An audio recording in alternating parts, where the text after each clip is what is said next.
po si Guns N' Rosary. Samahan niyo po kung i-overview natin ang Tank Folio Map 1 FS caliber in 9mm. Okay, take note po.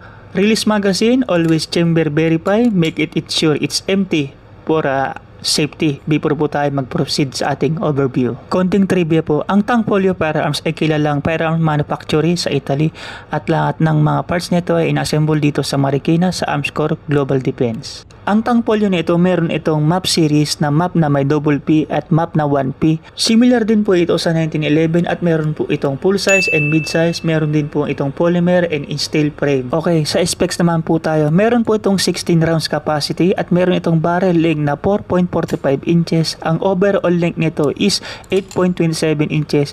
Meron po itong imbigat na 2.54 lbs. Ang slide at frame po nito ay gawa sa steel nickel alloy. Isa rin po itong hammer fire single action double action. Meron po itong trigger pull na SA 4 to 7 lbs at sa kanyang DA 14 to 15 lbs. Mas pinaganda pa nito ang kanyang feature dahil sa kanyang thumb safety at meron din itong front sight na white dot at rear sight LPA. Meron din itong single action trigger weight na 4 to 6 lbs at pwede tayo dito mag chamber round with safety on. Sinamahan pa nito na kaya mong itong i-decock manually. At best ito sa concealed carry, weapon carry, and home defense. Meron din itong undercut Picatinny rail for weapon and accessory light na pwede natin i-attach dito. Okay, mag-test fire po tayo. Huwag po natin kakalimutan ng PPE, personal protection equipment such as earring and eye protection. Kasabay na ito ang 4 rules, cardinal rules of gun safety. Ang magazine po ng Map 1 is meron itong 16 capacity and gawa po ito sa metal.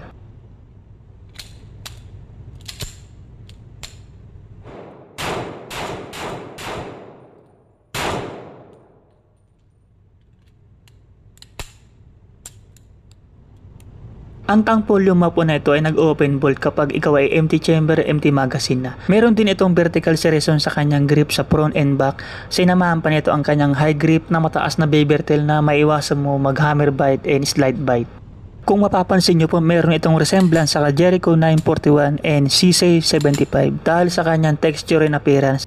Ang Tank Folio Map 1 FS na ito ay isang magandang choice for self-defense and concealed carry. Para naman po sa kanyang slide, wala po itong front serration, meron lang po itong rear serration, and pwede rin po tayo dito mag-install ng optic. Kailangan lang po natin itong ipamil sa mga gunsmithing.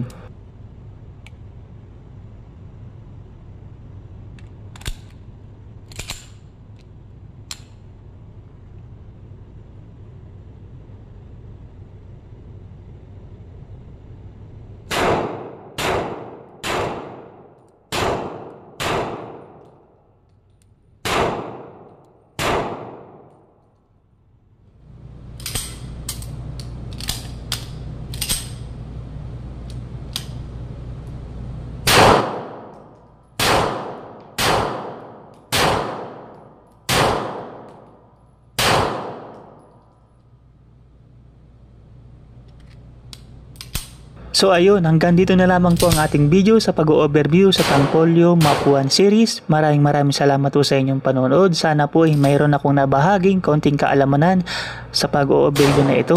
And kita-kits po tayo sa 29 Defense and Sporting Arms Show Part 2 sa December 7 to 11 SMX MOA. And stay safe po. God bless.